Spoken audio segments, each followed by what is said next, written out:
What's up, everyone? Welcome to episode 6 of Q&A with Coach. I'm really excited about this episode. I have 4 really awesome questions to go over today. But before I do, I just want to say thank you so much to all of my strength running readers, my strength runners. If you're like me, you recently got your strength running t-shirt in the mail. And, I want to be honest with you guys. I like it, but I don't love it. I think the way that the logo and letters were printed on the shirt, there's room for improvement there. So one of the things that I'm going to ask for you today is underneath this video on the Strength Training blog, please let me know if you bought a t-shirt, what you like about it, what you don't like about it, because the next time around I really want to make sure that these shirts are even better. I don't think I'm going to go with white. I might go with a type of gray, so let me know what you think of that. I also really want to make sure that the sizing of the logo and all that stuff is more appropriate. And of course, the next time around, I really want a technical shirt that you can wear running. This is a cotton shirt that you'd probably just wear underneath something or in the summer, but I want something that you'd probably wear out running. Okay, let's dive into episode 6. Today we're going to talk about warm-ups during the cold weather when you can't really get down on the ground if you travel to go running somewhere. We're also going to talk about, let's see, what are we talking about today? Middle season cross country. What type of workouts are best during the middle part of that cross country season? We're also going to talk about doing your easy runs on trails during marathon training, and how to determine your goal time for an upcoming 5K. Stay tuned. Jay asks, do you have a warm-up routine that can be done without getting down on the snowy ground? All right, Jay, great question. I actually get this a lot. This is a very common question that I receive, particularly when a runner is leaving work and driving to the location that they're running from, or if they're driving out to a trail or something like that. A lot of the times they can't get down on the ground, whether that's an asphalt parking lot, or if it's wet and raining, or sometimes in the winter, like you said, if there's snow on the ground. So I don't have a specific warm-up routine that you can do in these kinds of a circumstance. But with that said, what I will suggest that you do is before you get in your car to go drive somewhere to start your run, do all the floor exercises first. So do those floor exercises, then drive to the trailhead or wherever you're going. And then you can do all the exercises that don't require you to get down on the ground. So you do all the standing exercises. For the standard warm-up routine, which you can see here, you can do the knee to chest pulls, you can do some of those walking deadlifts, then you can do the full lunge sequence, and then end with some leg swings, both front and side, and that's a great warm-up. Even if you're unable to do the floor exercises before you leave, it's still a phenomenal workout just to do a couple mobility exercises standing up, then you can go through the lunges, then you can do your leg swings, and you're all set, my man. Good luck. Rob asks, what type of training is best for mid-season cross-country? Okay, our question from Rob. This is a good one because cross-country was always my favorite time of year, both in high school and college. For 8 years, I basically lived for cross-country. I absolutely love the sport, and just the entire season of summer training and then the cross-country season in the fall. It's just one of my favorite times of year. Recently, I was just doing a long run here in the Denver area, and I came across a cross-country meet that was going on in Washoe Park, and it just brought back so many memories. So I love where this question's coming from. Okay, so what type of training is best for mid-season cross-country? Well, in the middle of the season, you're not going to have your mileage dip too much, so you're going to be maintaining some of that high mileage that you probably built to over the summer and at the very beginning of the season, so you're going to want to maintain that. The other thing that you're going to want to look for is simply variety. You're going to want to be doing a lot of different types of workouts throughout the cross-country season. That includes tempo runs and working at your anaerobic or lactate threshold. Other types of workouts that are really helpful are hill workouts, particularly for cross country, where you're running on uneven terrain. You're probably running on courses that include a lot of hills. You're going to want to get to a good size hill and do some repetitions, 8 to 12 repetitions of, anywhere from a minute to a minute and a half of uphill running is what you want to do. When I was in college, we had, some classic workouts that we did every single year. We did 10 repetitions of a fairly steep hill, about 90 seconds each rep. And then we also did once or twice a year 5 repetitions of a hill that took about 2 minutes 45 to 3 minutes to get to the top of. So this was a very, very long hill. It wasn't quite as steep. You had a very long recovery since we ran back down to the bottom. Had an easy effort for our recovery. But those are phenomenal workouts that build strength, they build upper aerobic capacity, and they're really helpful. The other things that you're going to want to do, race-specific paces. So you're running cross-country. This probably, depending on, if you're in high school, college, Division I, Division III, you're probably running 5K, 8K, or 10K. So you're going to want to be doing a lot of work at your goal pace. It's also very important to be doing these kind of workouts on the surface that you're going to be running on. So, doing all these goal pace running on the track, it's actually a little bit easier than if you were out on a field or other kinds of grass or unstable surfaces that you're likely going to be racing on. So let's do some goal pace running on some of those surfaces, and that's going to really help you dial in the pace that you want to be running on race day. So, the other things that you're going to want to be doing, and these are true for, most races that you're training for, you're going to be doing regular strides, a session of 4 to 6 strides, 2 to 3 times a week. You're going to want to be doing a long run. For cross country, again, if you're in high school, a good long run is probably somewhere between 9 to 13 miles. You're not going to see a ton of high school runners running more than 13 miles, maybe 14 or 15. Division III cross country, where you're training for an 8-kilometer race, I would say the long run for them, for the varsity runners, is probably going to be somewhere between 15 and 20 miles. And then, of course, when you get to Division I, when you get to racing for 10K, your long run should probably be somewhere between 17 and 20 miles. So, in addition to that, you probably do want to be working at a pace faster than your goal pace. We did a lot of workouts in college where the pace was simply best effort. And so you ran the fastest that you could while still being able to maintain that pace throughout the duration of the workout. And we usually did roughly 5 miles of hard running during the workout because our race was 5 miles long. So that's a pretty good distance for college cross-country runners.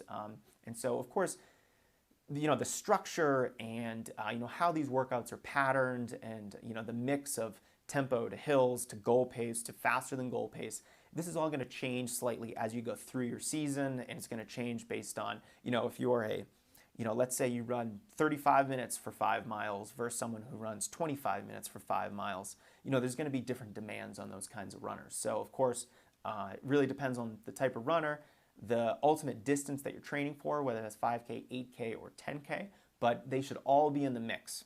So great question, Rob, and good luck with your cross-country season. Is it okay to do my short, easy runs on a technical trail if I'm training for a road marathon? Okay, this nerdy runner mom, this is a good question. Yeah, it's absolutely okay to do your easy runs on a trail, even if it's fairly technical, if you're training for a road marathon. The easy runs that you're doing during marathon training, there's mostly 2 goals for them. A, it's building just additional mileage, additional time on your feet. That kind of easy aerobic running is really good just for general endurance and just helping to support some of the longer, faster workouts that you're doing. The other thing that it's doing, it's an active recovery. So those short, easy runs are helping to facilitate that recovery process. So if your trail runs are technical, meaning the terrain is not smooth, it's rocky, rooty, there's all kinds of different obstacles on your way, I think that's fine. The one thing that you want to make sure of is that you're not doing your easy runs on technical terrain that's extremely hilly. So if you're running up a mountain on extremely technical terrain, that's probably not a good idea, since one of the goals of these easy runs are to help facilitate recovery. So if you're not facilitating recovery because you're running up a super steep hill 7 times during an easy 3 to 5 mile run or something like that, you're not really meeting the objectives of that run. So I would advise you against that. But for the most part, you can do a couple runs per week as long as they're easy on some technical terrain. I think it's really good for injury prevention. The variety of the surface that you're running and the irregular surface is going to change your biomechanics slightly, and that's going to be super helpful for helping you prevent injuries. And also, let's be honest, running trails is a lot of fun. I mean, I've been running a lot of crazy trails here in Denver, and it mentally, it's easier for me to go run for 2 to 2.5 hours on a beautiful, gorgeous trail in the mountains, as opposed to simply an hour and a half here in Denver, where I'm running just endless loops in a city park, or I'm just running on the sidewalk somewhere. So there's the mental aspect too, and if you're keeping your training fresh mentally, I think there's a big bonus to that. There's a huge benefit to that. So I would continue doing it, and best of luck with your marathon training. Summer asks, what's a good rule of thumb for picking a new goal time? Trying to improve my 5K, I don't know what's realistic. All right, this is like the hardest question we've got so far. So Summer, thank you so much for submitting it. I love getting deep into Q&A with Coach now that we're on episode 6. We're really starting to get into some more difficult questions, some nitty-gritty questions. So thanks again for submitting this. It's tough. So, I talk to a lot of runners about, what could I run in a particular race in 2 months, 6 months, a year, 2 to 5 years. And it's really difficult to say. So I would encourage you to focus on the process of training and race consistently. So when I say focus on the process of training, I don't want you to be always thinking about your goal time and things like that. Focus on doing the work. Every day, get out there and do what's expected of you, even if that day is a recovery day and you're not doing anything.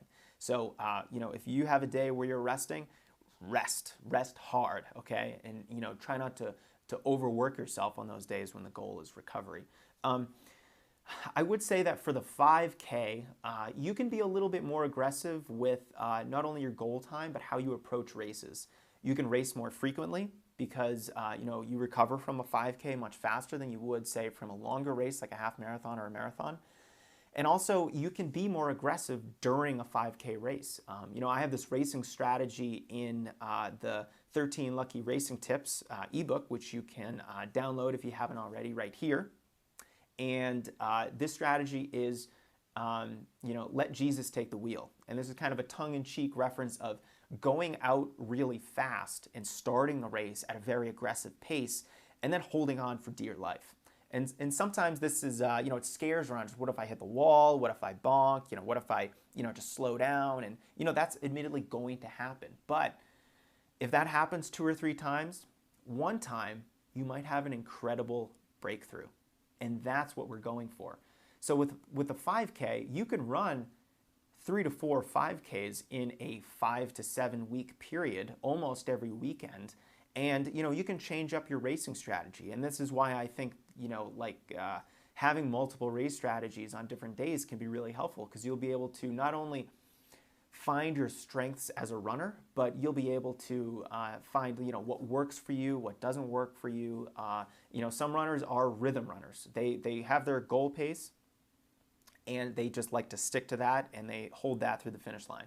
Some runners like to gradually negative split a race, while other runners like to go out fast and hang on. And yeah, they might slow down a little bit at the end, but ultimately it's a more helpful strategy for them, and they'll end up racing faster doing that. So I would say if you've only been running for, let's say, 1 to 3 years, you should try to focus on taking 30 seconds to a minute off your 5K, maybe once every year. And of course, there's going to be people who can do a lot more than that based on their training and where their fitness is. And there's going to be people who are not able to take a minute off their 5K time, which is over almost 20 seconds per mile. It's very significant. But the ultimate thing is just to keep racing and make sure that you're doing 5K specific workouts. So these are workouts that mimic the demands of the race itself. So a quick example is if you went on the track and you ran 3 1-mile repetitions at your goal 5K pace with only a minute in between, that workout is very similar to the 5K race itself. And so if you're able to run 3 miles on the track with 1 minute in between as an easy recovery at your goal 5K pace, in a race situation, maybe if you rest a little bit beforehand, a short taper, you're probably going to be able to do that during the race itself. And so, there's a lot of trial and error there, and with multiple races, you're always going to be able to, continuously see how much that you can improve. So I would race frequently, do race-specific workouts. Also, just focus on your training itself.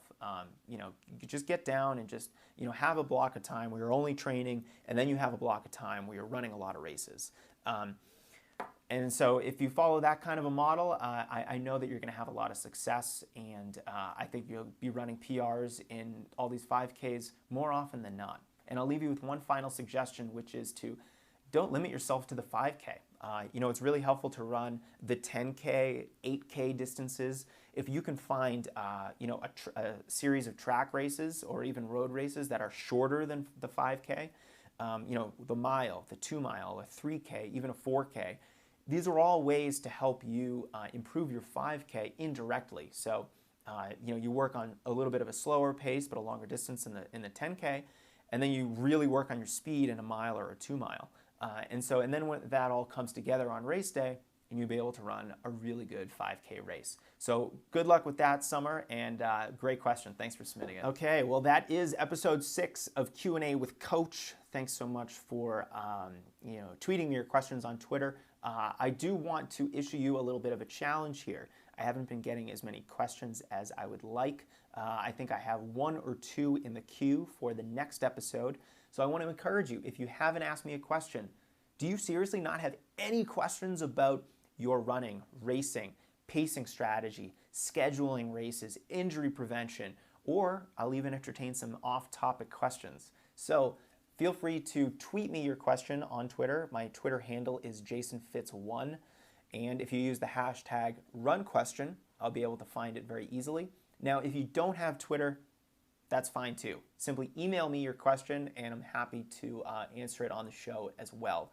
And finally, I want to really thank everyone who's watching this, everyone who reads strength running.